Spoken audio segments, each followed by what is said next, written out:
And here we are with the final Organization 13 member, the head honcho himself, Xemnas, the nobody to the main antagonist of the entire Kingdom Hearts series, and this profile video will contain a lot of information due to how ingrained he is in the series. So sit back, relax, and let's get into his profile. Oh, my Kingdom Hearts. Ruined. Now, I'll have to start all over again. Warriors of the Keyblade, go forth and bring me more hearts. Xemnas, like I said, is the leader of the organization and the nobody to Terranort, which is the body of Terra, but the mind and soul of Xehanort, in which his name is made of the anagram of Ansem, taking when Terranort assumed the name Ansem after Terranort banished the real Ansem, Ansem the Wise, to the realm of darkness.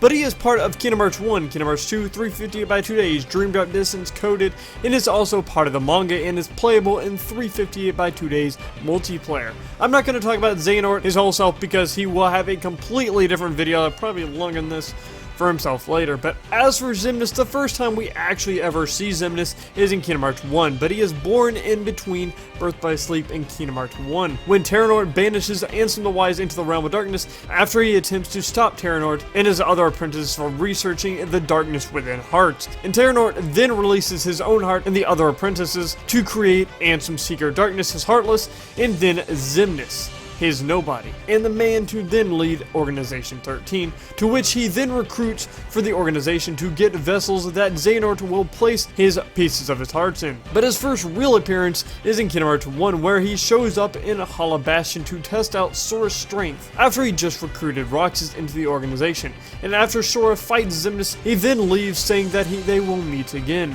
Next, his major role is in the game 358 by 2 days, where we see his rule over the organization, and it is where we see his recruitment of Roxas and then the induction of Xion into the organization. But throughout this game, Xemnas is using both of them for his plan. Firstly, using Roxas to gather the hearts for the organization in order to form Kingdom Hearts, and then has Xion, who is a replica of Sora gained from Vexen's research in the replica program, and she is used as a backup in case Sora fails to work for his plan. And Xion would over time gain Sora's abilities and then form together with Roxas to make a complete clone of Sora.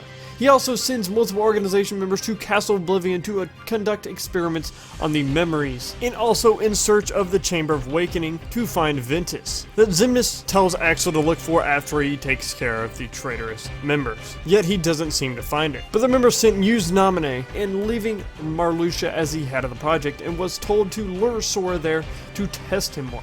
But the members sent were all suspected of being traitorous, and when the traitor attacks began to happen by Marluxia, Axel was then sent to stop him and his plans. But as that entire plan fails and 5 of the 6 organization members sent are defeated, they still continue to experiment with Xion, yet Xion soon questions her existence and starts running away, where Xemnas then sends Axel to bring her back. And the last time he sent him, Axel returned with both falling unconscious, and Xemnas then taking Xion to reprogram her to go to absorb Roxas. Yet she is defeated and then absorbed by Roxas, where Xemnas' plan fails. Yet, after Roxas' disappearance, he orders the retrieval of him. And also, the secret reports in 358 by 2 days show that Xemnas wants to use Kingdom Hearts to become a great being, rather than what the other organization members think of becoming whole again. In Kingdom Hearts 2, Xemnas orders Axel to retrieve Roxas, like in 358 by 2 days, who was in the replica Twilight Town. Yet after Axel fails and Roxas forms back with Sora, Xemnas then sends organization members to the worlds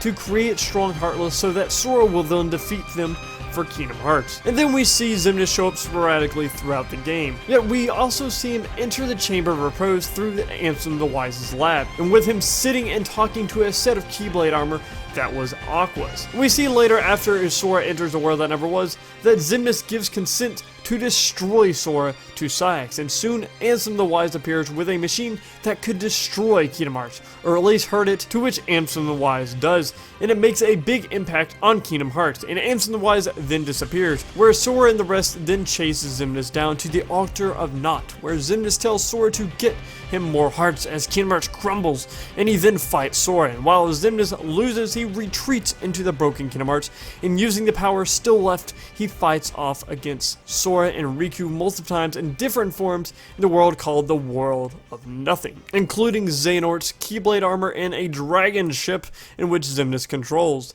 And in this final battle, with Sora and Riku being separated from the others, they fight Xemnas in his own sort of dimension, where he is then defeated and fades away. Yet he does show up encoded as Mickey explained how the destruction of Xemnas and Ansem leads to the formation of Xehanort again. In Dream Drop Distance, he appears again due to young Xehanort's time travel ability, bringing him into the sleeping world to visit and see Sora multiple times through his mastery exam, to which Xemnas soon fights Sora after Xigbar and Xemnas explains the plan of using Sora as a 13th vessel for Xehanort's heart, which is Xehanort's new plan after the failure of the first organization. Xehanort is bringing 13 different vessels from different time periods to put his heart into, and Xemnas soon fights Sora to weaken him, and even when losing, this makes Sora weak enough to be captured. And in the round room, also known as When Nothing Gathers, Riku appears to try to save Sora, and soon so does Axel, Donald, Goofy, and Mickey, and Xemnas tries to fight them off, but due to the rules of time travel, the vessels run out of time and they then return to their respective timelines.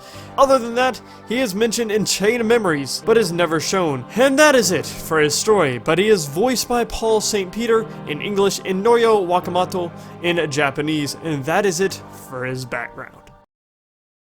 He is a man of pure confidence and a different form of charisma, yet he is the definition of emotionless, never even attempting to fake it, except for random spurts of false rage, and doesn't seem to remember what it's like to have emotions.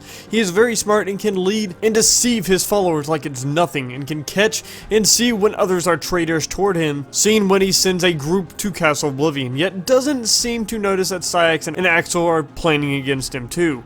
He also truly believes that anger and hatred should be the dominant emotion of the heart, and also having his main purpose of gaining the strength from Kingdom Hearts shows his want for power, and we also see his lack of care for the other organization members even when they die, only caring for his want for Kingdom Hearts. We can also see maybe a semblance of Terra's want to find Aqua and Ventus, because his want to find Ventus in the Castle Oblivion, and then he is talking to Aqua's armor.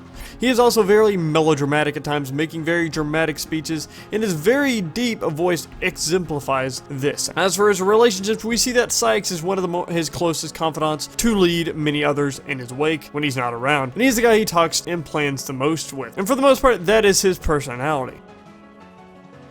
He has a very large stature with broad shoulders, and with his base design he wears the organization black coat, which was his idea, and putting an X in each member's name was also his idea too. But he has long spiky silver hair with deceptive and evil sort of face with yellow orange eyes and a darker toned skin, and looking like an older version of Terra. But he also has two other designs or forms, one being the form he is wearing Xehanort's Keyblade armor, being darker blue and silver with a light toned gold crown with a sort of white and red cape that he wears. Then his final form, where he has the organization coat but colored in white and black design.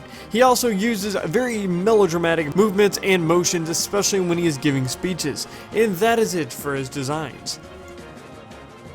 Xemnas has a wide range of fighting styles and abilities, and being probably the strongest of the organization members, but his main weapons are called Ethereal Blade, which are basically red lightsabers, and wields the power of nothingness, and this power allows him to turn other organization members into dust. But let's go down the list for each game he's in. Firstly, in Kingdom Hearts 1, he is very agile and is able to spin and slice around Sora with ease. He also uses electricity and makes electrical orbs to hit Sora and follow him around, and also uses a energy shield and is able to fly and teleport. Also in this battle, the first battle in Kingdom Hearts 2 and last battle in Kingdom Hearts 2, he has the ability to drain Sora's health. Also in this battle, he's able to shoot his blades like beams. He is also able to form a ball of energy around himself, making him impossible to damage. In Kingdom Hearts 2, his first battle, he uses many similar attacks as in Kingdom Hearts 1, such as a shield and then attacks that drain Sora's health. And he's again agile and uses his blade to quickly attack. His next form is when he is in Xehanort's Keyblade armor, where he uses a large armored sword to make large swipes at Sora and can push his enemies back with it and also create a shield in front of him. he can use the power of the other organization members, such as Zoldan's lances, and he can shoot white beams. In his final form in Kingdom Hearts 2, he is much stronger and faster, being able to create white and black thorns like Twilight Thorn, and is able to make clone replicas or aftershadows of himself. And he has the main set of abilities such as the shield and his blades, and he can use a beam to trap and hold enemies. But his final attack, he creates thousands of his blades that shoot and attempt to overwhelm his enemies. In Dream Drop Distance, he obtains many of the abilities in the other games, but is also able to take and throw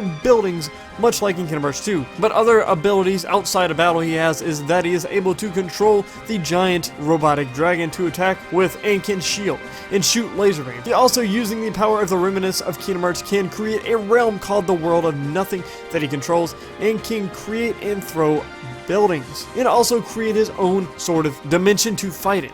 He also may be able to control and use a Keyblade, being a nobody to Terranort who can also wield one, just like Roxas can wield one, yet we never see him use one. In Kingdom Hearts 350 by 2 days, he has a limit break called All Vanity, where he creates an electric barrier around him, and in his final limit makes 2 laser beams to attack and destroy enemies. And that is it for his oh so many abilities and attacks. And there we have it. For Xemnas being the leader of the organization, I knew he was going to have one long and filled profile, but I personally think that he is a great villain whose overall personality and voice really sells him as so emotionless, yet so sure of what he is doing. Also, using lightsabers as weapons is damn badass. But that is it for Xemnas. Tell me what you think of him, and that is it. My name is the Arcane Keyblade, and if you enjoyed, don't forget to punch that like button, and I will see you all next time. Peace out.